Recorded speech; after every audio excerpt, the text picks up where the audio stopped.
So this is the new COROS NOMAD. So this is their new outdoor adventure focused sports watch. And you can basically think of this as taking pretty much everything from their flagship Vertex and putting it into this watch with a bit more retro, but still rugged design. But there's also some new things that they've added here as well. So it's still a full-on multi-sport watch that can track pretty much every activity under the sun. It also has full offline mapping. It also has really good battery life, but they've also changed things up with a new button layout, an updated display panel, a faster processor, a dual microphone setup. Yes, this actually has microphones, and they also now have maps with labels. And it's actually a pretty big list of new features that they've added to this watch, including this rather interesting new adventure journaling feature, which we'll definitely get to in this video. But let's just go and maybe get the most obvious thing out of the way first, which you may already be typing on your keyboard. Well, this definitely looks a lot like a Garmin Instinct, but in all fairness, the Garmin Instinct took a lot of inspiration from G-Shock watches, so there's that. But it's hard to argue that that rugged retro design style has been crazy popular, and it actually makes a lot of sense for COROS to come out with this particular watch, because before, their lineup of watches was kind of separated, where they had their more budget-friendly offerings with their Pace series, then they had their Apex series, which used more premium materials, and then they had their Vertex lineup, which are basically their uber premium, super rugged offerings. But this kind of splits that difference, where it offers plenty of durability, but more like Pace-like price levels, and with tons of features as well, considering the price tag. And speaking of price, so this new Nomad comes in at $349, which is a pretty good price point considering the list of features that it has. Now, for how it actually performs, that's a completely other thing, and I'll be getting into all those details in this video, where I've got a lot of data to show you over the last few weeks of me using it in all sorts of scenarios, including even throwing it into the gauntlet of a run through the streets of New York City. So for size and weight, so this has a 47.8 millimeter case, and it's around 16.4 millimeters thick. So it is on the larger end of things, but I'd also say not like too large either. And I kind of appreciate that. Having it right around 48 millimeters allows for more people to wear it. And they also have 3 colors to choose from: a black version, a green version, and then this brown version that I have for you here today. For construction and materials, so the Nomad is primarily made of a polymer main case, or basically plastic, and then they also add this little aluminum accent right here in the middle. And then when it comes to durability, so they chose to use a hardened mineral glass here, which is more scratch resistant than their previous mineral glass that they used on something like their Pace series, but it doesn't have sapphire like their Vertex series. However, the bezel is raised here to protect the lens. And to get around the device, so the Nomad uses a combination of a touchscreen as well as 3 buttons, with one of those buttons playing double duty as a rotating dial. Now, they actually changed the button configuration of the Nomad a little bit, and I think in general this is a really good thing, where they actually move the rotating dial to the upper right hand corner, which is just like their Pace series, versus having it in the center like their Apex and Vertex watches. And this is basically in an effort to prevent accidental presses of the crown. And moving the dial up on this Nomad helps with that a lot, but you can still lock the dial if you'd like. But with that dial, so you use this as an enter button, and then you can also rotate it to scroll through menus, and then you'll also use the lower right hand button as a back button. Now, this button on the left here is something kind of new for them, where they're calling this a new action button. So it still serves as a backlight button, just like their other watches that have 3 buttons, but this button also is customizable, where during an activity you can use it to switch back and forth between data pages and the map page. And I really like this idea here, where instead of having the map page as a data page within your activity, this provides a quick toggle back and forth to the map page from any data page. But you also can customize this action button to do other things like dropping a pin, as well as some other functions that we'll get to in just one bit. And then for the display, so this uses a memory and pixel touchscreen display. So this is going to be different than their Pace Pro, which uses an AMOLED display. But being that this watch is going to be more tailored for the outdoor adventure crowd, battery life is really important here. So they chose to use memory and pixel over AMOLED, which allows it to have much longer battery life than what you can get with AMOLED. And for the display size, so this is 1.3 inches in diameter with 260 by 260 pixels. So similar to their Apex 2 Pro, but slightly smaller than their Vertex 2S. But they actually did upgrade the actual display panel itself, where this is their 3rd generation memory and pixel display, which is brighter and has more contrast than before. And I think that's the case for the most part, where I think the main part for me was that the blacks are actually black now versus before, where they sort of had this like bluish hue to them. And the backlight definitely seems brighter, but something I still don't see here is any way to adjust the backlight brightness, which you can do on pretty much every other watch. And another thing is that even though the action button enables the backlight, it doesn't actually turn it off if you press it again. So there doesn't seem to be a way to actually turn off the light once it's on. You basically just have to wait for it to time out. Oh, and then related to that is that you can't adjust the backlight timeout time. Oh, and really quick, if you're finding the information in this video to be useful, do me a favor and just hit that like button down below. It's a small thing that you can do that'll help this video and the channel out quite a bit, and I appreciate it. The Nomad also shares the same faster processor that they introduced with their Pace Pro, and where this mainly comes into play is while using maps. maps, and this allows you to move throughout the maps at pretty much lightning speed, just like the Pace Pro. So panning and browsing the maps is super fast, and it's probably one of the fastest and most responsive map experiences that's currently available on a watch. When it comes to battery life, so they're saying for regular daily use, it should last up to 22 days, and then for outdoor use for tracking activities, it should last around 34 hours if you're using the highest accuracy dual frequency mode, or up to 50 hours if you're using the all systems mode. And for daily use, I usually use the real-time heart rate recording setting, which takes a little bit more power than their every 10-minute recording interval, and even with that setting on, it does seem to be trending quite well and possibly even exceeding their claims. Now, one interesting thing though with battery life is that even though the Nomad does have an SpO2 sensor for measuring blood oxygen saturation levels, it's not utilized for sleep, so it's mainly utilized for on-demand measurements, or it'll automatically kick on at high altitude where blood oxygen levels can drop. So this is a bit different than some other watches that do measure SpO2 for sleep, where that'll actually drastically reduce battery life. And then when it comes to battery life for tracking outdoor activities, so that looks to be either spot on or actually exceeding their claims as well. And for these activities, I was using wrist-based heart rate without any other accessories connected, and I was not using navigation. And then for charging, so this uses their little USB-C keychain charger right here, which basically just plugs into the back, but just know that it doesn't include a cable. But this is basically the trend that a lot of companies are moving to, since a lot of us already have USB-C cables like for our phone.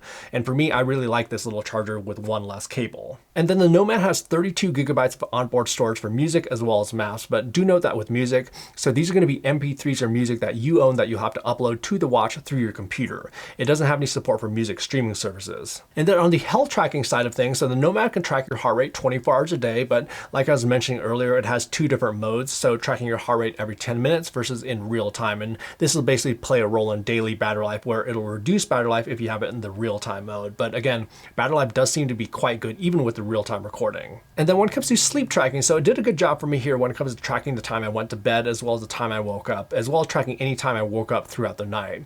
I don't really usually get into the weeds of sleep stage tracking though, where that can be a little bit nebulous even with medical grade equipment, but the general sleep tracking seems to work pretty well for me. And again, even though the Nomad does have an SpO2 sensor, it's not utilized during sleep, and it's definitely something that I've mentioned to COROS as something nice to have for sleep tracking, but being that they place a big priority on battery life, I'm guessing that's why it may not be available for sleep tracking. But again, I would just love to make that decision myself. However, this SpO2 sensor is actually upgraded where it's supposed to be 20% more accurate than before, and it did seem to line up, at least for me, versus my medical grade fingertip blood oxygen sensor. And the Nomad also has ECG capabilities, but do note that this isn't a medically certified ECG. And then the Nomad can also track your HRV or heart rate variability, which can also be an important metric for recovery, and it also can create a baseline for you after a set amount of time to make sure that you're in or out of range. And based on your sleep as well as previous activities, it can also provide you recovery time, or basically an estimated amount of time it would take for you to be fully recovered for some peak training. And then when it comes to sport profile, so the Nomad comes with pretty much everything that you can think, and probably even some things that you may not expect. So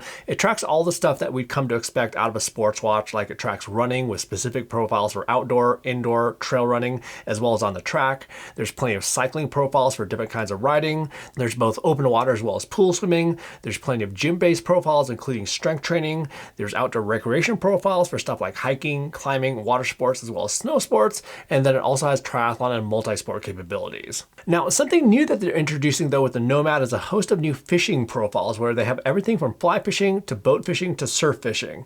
Now, I'm a huge fan of fish, and fishing does sound intriguing, but the extent of fishing that I do is pretty much browsing the seafood counter at Whole Foods. So unfortunately, I can't really speak to these at all, but these profiles allow you to have a catch log with safe locations. You can also mark points of interest. You can also figure out the best fishing times, and then you can also access other information like weather conditions and tide data. My specialties are really more about running, cycling, weight training, and other outdoor activities, so I wasn't really able to test these for you, unfortunately, but there should be some other dedicated fishing channels which should be covering the Nomad, and what I'll try to do is have some links for some good videos that I found down in the description or comment section down below if you want more information on fishing. And then when it comes to mapping, so the Nomad can download offline maps to the watch itself, just like many of COROS's other watches, but they made a big upgrade with the map data that the Nomad can use, where the maps now include street names as well as points of interest, and this is something that we've been wanting for a long time. So maps have been nice for sure to add context to your location, but having actual street names just adds another layer of context. Now, if you happen to have a Pace Pro, you'll also be able to use these new maps with labels, but unfortunately their other watches won't be supported due to those devices not having a powerful enough processor,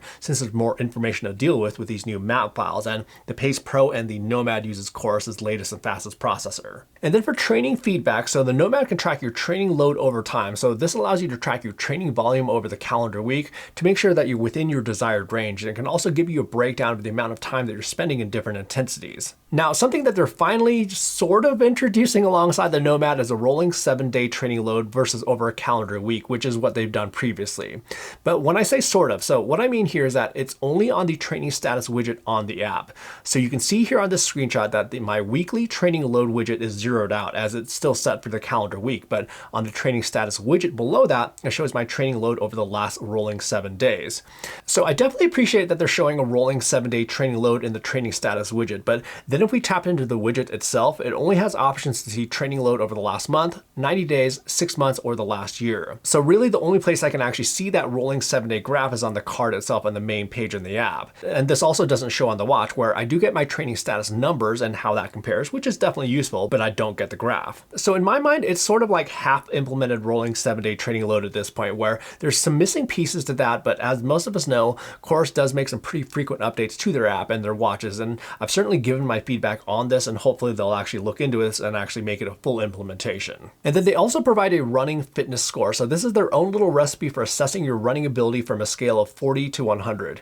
Why it starts at 40 and not 0, I have no idea. Anyhow, this gives you a breakdown of how you perform at different paces to give you an overall score of your running performance. And it can also provide your running VO2 max, but for some reason or another, COROS has kind of always had this a little bit lower than some other devices that I use, which are generally a little bit closer to the most recent VO2 max test that I've had. And then it can also provide a race time predictor for times that it could potentially achieve for common running race distances. And I'd have to say that these are lining up pretty well for me, at least in the moment, considering my current running volume. And then if you pair it up with a cycling power meter, it can also try to estimate your cycling FTP, or functional threshold power, which is basically the amount of power that you could theoretically hold for an hour straight. And the nice thing is that this doesn't require a traditional and usually very painful hour-long or even 20-minute FTP test. You can try to estimate this based on just like normal training with a power meter. However, I only wish I had an FTP of 309 watts at 4.4 watts per kilogram, where I'm more in the ballpark of like 285 watts and right around like 4 watts per kilogram. So this estimate is a little bit high here. So with the training feedback, not perfect by any means, but I can't really say that any device is perfect either, where there's some things that do seem to line up for me, but there's some others that may need a little bit more tweaking to dial them in. All right, so next up, let's talk about their new adventure journaling feature. There's actually some really neat stuff here and a lot more use cases than just an adventure journal. So this new idea for COROS is basically comprised of a few different components. So there's a new action button, which can be used to create pins, including their new voice pin feature. There's the photos or videos that you capture during your activity. And then there's also a new share function within the COROS app, which allows you to create a customized 3D flyover video of your activity. So for the first part of this, you can now create pins during your activity for different kinds of information, including a voice pin where you can record audio. You can drop other kind of pins to, let's say, mark a location like a spot for water, supplies like a food drop, hazards, as well as like a trail fork. And what's kind of interesting about these is that these are also context dependent depending on your activity profile that you're using. So like all the pins I just showed you, those are for the gravel bike profile. And then for hiking, there's some additional pins. And then for their new fishing profiles, you can also log a catch location. And these pins can also be added from the app with their activity mirroring feature, which they call Extender, but you can basically drop pins or mark locations from the app itself. And then additionally, you can also take photos within the app if you'd like during your activity. Now, where this all comes together is when you save your activity. So all this information gets synced to the activity summary. So you'll be able to see and view the pins on the activity map, and they'll also sync your photos and videos to the activity. And it just syncs the photos or videos taken during your activity. So you don't actually have to sift through tons of photos. And then what you can do from here is you can create a 3D flyover of your activity where it can bring in your media that you took during your activity into this more like interactive video that you could share to social. Now, the power of this, I think, goes beyond the adventure journaling idea, where you can certainly take a voice memo of something cool that you maybe saw or some notes about an interesting location that you want to look up later or something like that. But I think this also could be used in a training context where, like on a ride I did yesterday, I just had some kind of like random thoughts about fueling, which I just wanted to remember. So all I did was just take a quick voice memo. All right, so 90 minutes in, and definitely feeling the effects of not eating enough last night. So next time, say yes to the baguette. Like, you could certainly also use this feature to, let's say, log how many carbs that you're taking at particular points in time, and also log how you're reacting to the amount of carbs that you're taking. And one more thing is that it can even automatically transcribe your note directly in the app itself, and it does a pretty good job for the most part, where I didn't really notice that many mistakes. But one thing that's actually missing right now is that you can't actually copy paste that text out. And I did mention that to COROS, so they're actually going to be looking into that functionality in the future. And then when it comes to the microphone quality, so I was actually pleasantly surprised here, where it actually did a decent job and my voice was clear for the most part. Right, so here is the dual microphone setup on the Nomad, basically in some traffic right now in the background. So here's how it filters out the background noise there. It's certainly a bit tinny and not like a microphone on a phone or even some high quality earbuds, but it's still clear and I can still make it out. And I think that's the part that counts. Now at higher speeds, like over 20 miles an hour, again, kind of impressive here, as long as I kept the watch pretty close to my mouth, like around like 4 to 5 inches away. All right, so here's a higher speed wind test of the Nomad dual microphones on here. Going about 21, 22 miles an hour. There's some gravel, so we'll probably the background probably. But yeah, so here's what the microphones sound like on the Nomad at around 20. But if I had my hand on my handlebar, which was like much farther away, you can't really hear anything, but I think that's probably to be expected. And it's not just during an activity, by the way, where we can take a voice note. So if you go into the control center and choose a pin, here's where you can take a voice note or create a voice pin at any time. But the only caveat here is that you do have to be able to find a GPS signal. But this whole idea with the adventure journaling is actually kind of novel, and it's something that we haven't really seen before. So I do have to give them credit for thinking outside the box, but I do think that the voice function is something that they do need to lean into a bit more, expand that functionality. Now, one thing to note about these microphones on the Nomad though is that this is going to be used for the voice pin feature, and it doesn't have any call functionality. And then for tracking outdoor activities, so the Nomad has a dual frequency or dual band GNSS chipset. So with this kind of technology, it's aimed to deliver higher accuracy in challenging environments where objects may interfere with a clear view of the sky. So let's say like some heavy tree cover around tall canyon walls, or even in like urban environments like around really tall buildings. And where this comes into play is not only for the GPS tracks themselves as in actually following along the path that you've taken, but that also translates into the total distance that's collected for the activities. And for the total distance, it was always very close to all the other devices I was using with similar dual frequency technology, and I was actually using their single band all systems mode for a lot of these tests. However, I did also test their dual frequency mode for some tests, including a test through New York City. So for the finer detail of the GPS tracks, the Nomad was pretty much nearly flawless, where it stayed super solid in all the straight sections, and it was also pretty impressive on all the corners and curves, even on many of these that were taken at higher speeds. The only thing is I really noticed where, like on this run, it sort of overshot this corner ever so slightly, and then on this ride, as I exited the tunnel, it took maybe an extra second or two to reacquire a satellite signal versus some of the other devices. So that's kind of why you see that straight line right here, but those were really the only 2 complaints I had, at least on the easier tests. But for some harder tests, so this right here is through a canyon where those canyon walls on each side can actually sometimes interfere with satellite signals, and for this test, I did have it in the dual frequency mode, and the Nomad just nailed it. Literally 0 issues here. But for the arguably hardest test of all, so let's take a look at a run through the streets of New York City. So first off, in terms of the total distance, so the Nomad was actually ever so slightly less than the other devices, but who's to say which one is more accurate? Well, the GPS tracks actually tell a little bit more of a story here. So as we start off, all of them are good to go, and one thing I'd mention is that the Nomad was pretty quick in getting a satellite signal before starting off.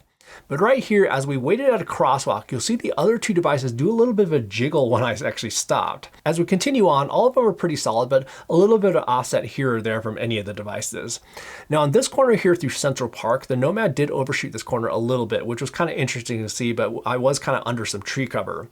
And then over here, again, a few more jiggles as I stopped from the other devices, and then definitely a little bit of offset from all of them through Times Square. But all in all, no major failures out of any of them, and all of them did well, but I'd have to give it to the Nomad on this occasion, and it mainly came down to like those crosswalk jiggles, which is actually maybe why the other device has a slightly higher distance. And by the way, that's why I always include the total distance measurements in my reviews, because while GPS tracks certainly are important, they also directly translate into total distance, like in this case. Oh, and then when it comes to altimeter accuracy, the Nomad seemed to line up pretty well with other known good devices, but also a reference measurement, and in this case, I was using Strava's corrected elevation figure, which is based off of their base maps. There was a ride or two where it did report back a bit higher than some other devices, but it was only a couple rides that it happened on. On the majority of the rides, it lined up really well. Okay, so when it comes to heart rate accuracy, so let's first start with some indoor cycling, which is what I usually use to get a baseline on how a heart rate sensor performs.